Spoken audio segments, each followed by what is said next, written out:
Hi friends, ఈ ఏడాది summer బరిలో భారీ బడ్జెట్తో ఆడియన్స్ను పలకరించనున్న సినిమాలలో కుబేర ఒకటి. Director Shekhar Kammula, Kollywood star hero Dhanush కాంబోలో రూపొందుతున్న ఈ సినిమా ఇద్దరు కెరీర్లోనూ హయ్యెస్ట్ బడ్జెట్ సినిమా. ఇక ఈ సినిమా బడ్జెట్ చూస్తే ఖచ్చితంగా ఆశ్చర్యపోవాల్సిందే. తమిళ్ ఆర్టిస్ట్ పై తెలుగు సినిమా ఈ రేంజ్ బడ్జెట్ పెట్టడం అంటే సినిమా కంటెంట్ పై ఆడియన్స్లో మరింత ఆసక్తి నెలకొంది. అయితే ఇంత ఖర్చు ఎందుకు అవుతుంది అంటే కేవలం రెమ్యూనరేషన్ లెక్కలే. దాదాపు 60 కోట్ల వరకు అయిపోతున్నాయట. నటీనటులు, దర్శకులు, టెక్నీషియన్లకు కలిపి ఇంత ఖర్చవుతుందని. ముఖ్యంగా ధనుష్ రెమ్యూనరేషనే 30 కోట్లని సమాచారం. ఇక నాగార్జున ఈ సినిమాలో కీలక పాత్రలో నటిస్తున్న సంగతి తెలిసిందే. నాగార్జున కూడా ఈ సినిమా కోసం కెరీర్లోనే హయ్యెస్ట్ రెమ్యూనరేషన్ను ఛార్జ్ చేస్తున్నట్లు సమాచారం. ఈ పాత్రకు ఖచ్చితంగా నాగార్జున కావాలి కనుక ఆయన అడిగినంత ఇచ్చేశారట మేకర్స్.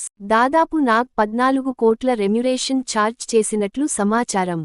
ఇక రష్మిక హీరోయిన్గా, డీఎస్పీ సంగీత దర్శకుడుగా వ్యవహరిస్తున్న క్రమంలో ఒక్కొక్కటిగా సినిమా ఖర్చులన్నీ మరింతగా పెరుగుతూ వచ్చాయి.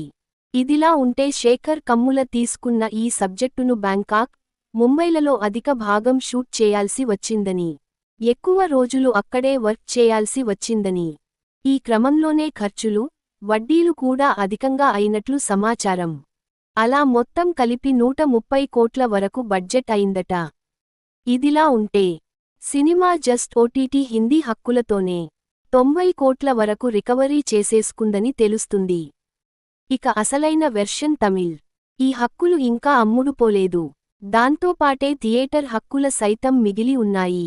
ఈ క్రమంలోనే సినిమా ఎంత లేదన్న ఖచ్చితంగా లాభాలు కొల్లగొడుతుందని, కుబేర ఓ ప్రాఫిటబుల్ వెంచర్ అంటూ అభిప్రాయాలు వ్యక్తమవుతున్నాయి.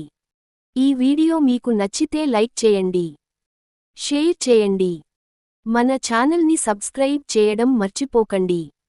Bye friends.